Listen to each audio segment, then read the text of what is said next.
Hi, I'm Amy Jo Kim. I'm here with Tracy Rosenthal-Newsom, my dear friend and colleague.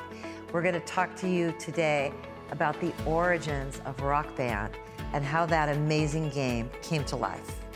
Give us a brief helicopter overview of your career at Harmonix, the key games you worked on, and then what you've done that brings you up to all the great work you're doing today.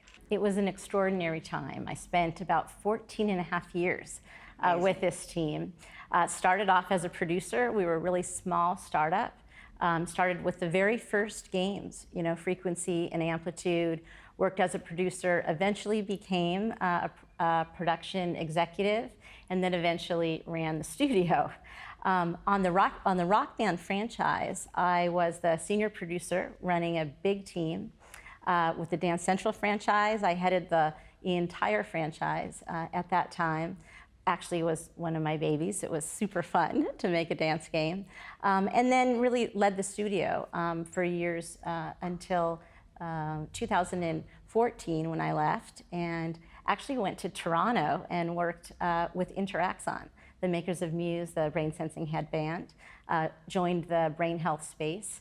And then now I'm in San Francisco working with a number of companies in brain technology, as well as ed tech, as well as a bunch of different video game companies.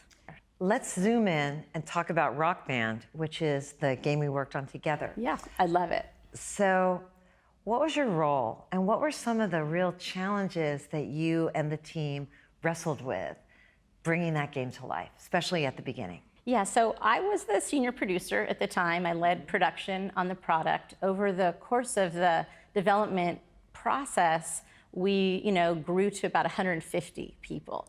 But in the very beginning, it was a relatively small team, and we had a bunch of challenges in the beginning. I mean, first of all, we had made Guitar Hero, so we were familiar with the guitar experience, right?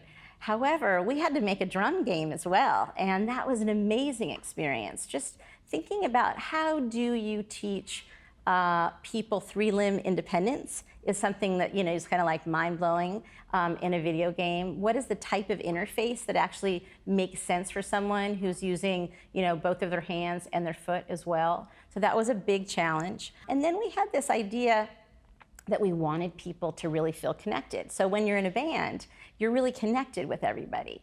And so here we had 4 people in a living room all looking at their television screens. And so how would we make people feel like they were in a band when they were all looking at their screen? And so we came up with lots of interesting mechanics that we can talk about today.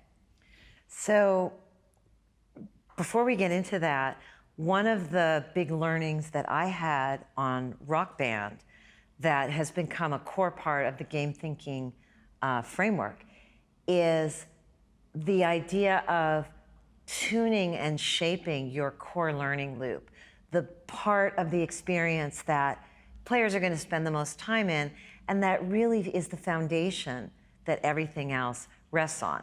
Rock Band has an extraordinary learning loop.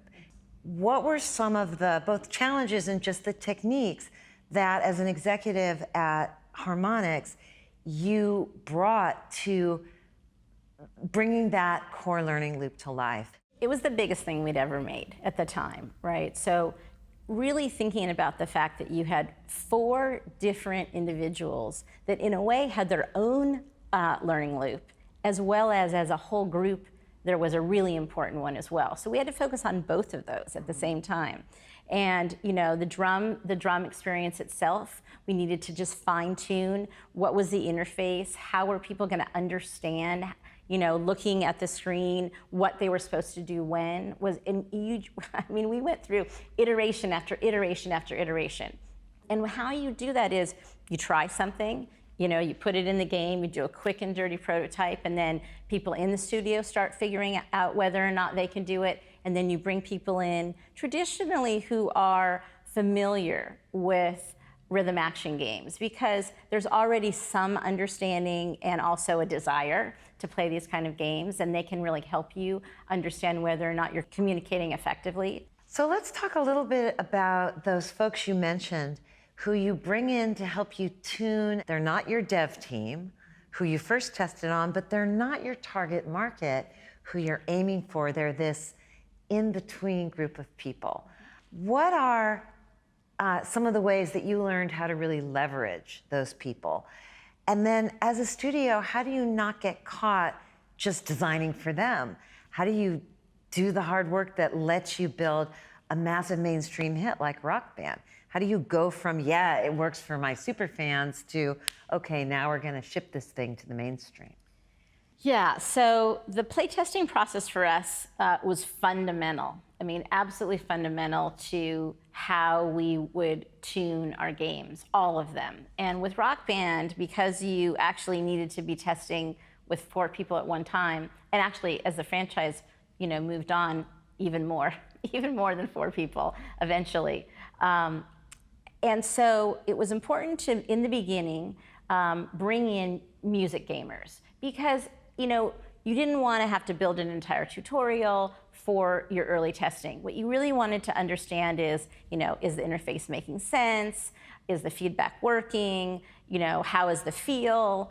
Especially with the drum game, we really needed this very, very tight iteration on, how quickly can they learn? Do they even understand it? And little pieces about the different pieces of the mechanics. You want to be testing them on someone who's already familiar with a rhythm action game. The other thing is, it's useful to bring people in who are playing maybe at a medium or hard level in the beginning to be able to be working on the sort of expanded features just in the little learning loop. As you move along, though, when you're making a product and a video game for a really mainstream audience, and we were very aware that people were going to play this game in many different ways. There are people that are going to play, they're going to start on easy, they're going to go to medium, and that's it. They're never going to really try to go any further. They're having an amazing time. They never thought that they could feel like a musician, and they are. They don't even care about their score. They're just like thrilled to feel this way. And then there's other people who are going to come in and they're going to work super, super hard over and over again to play all the way to expert, on the hardest song. And so we needed all of those kinds of people to come in and play.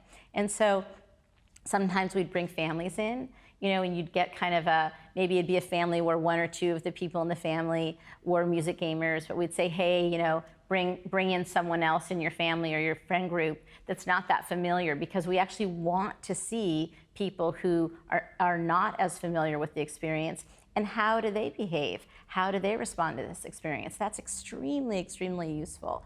In addition, as you begin to figure out, well, what do we need to teach people, right? How much of an onboarding experience do you need? What types of tutorials are necessary? You really want to bring in people who are unfamiliar with your experience and ensure that you're communicating effectively. So, we had quite an elaborate playtesting process over time at Harmonix, and it would, we would just keep bringing more and more people in.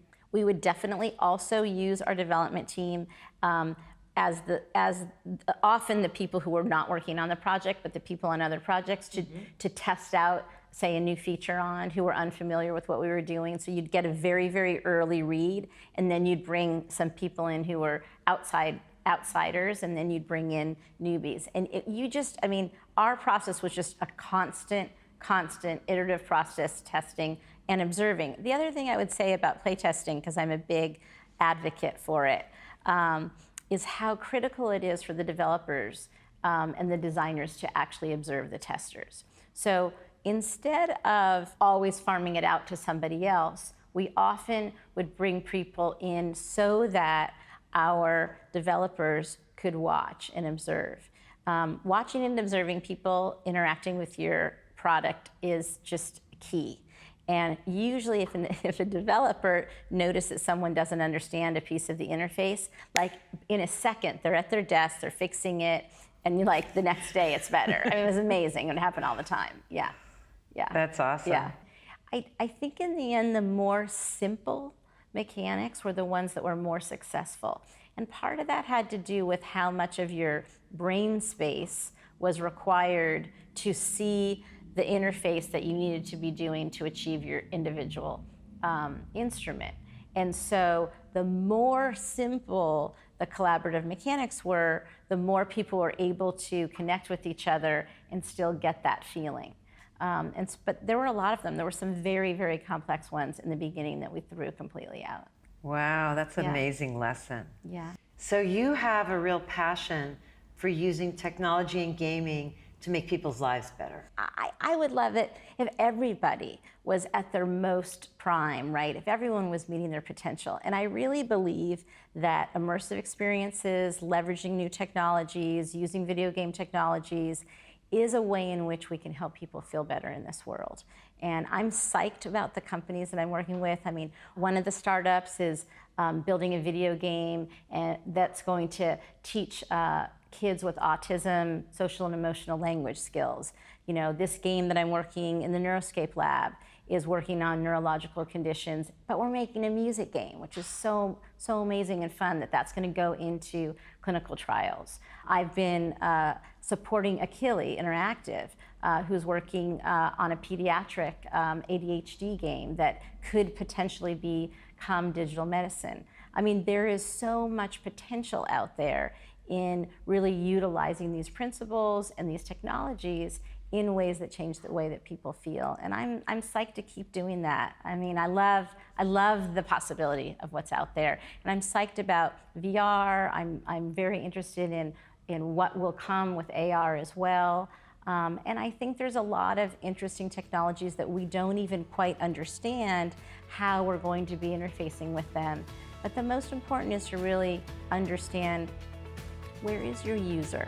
You know, when we introduce a product to them, and really understand them so that we can serve them. And that's what I'm psyched. Want to put game thinking to work on your project? Join our 2019 Masterclass this May and make 8 months of progress in 8 weeks with high-quality training, time-saving templates, and live group coaching in your time zone. Don't miss out. Go to gamethinking.io to learn more and sign up for the early bird list.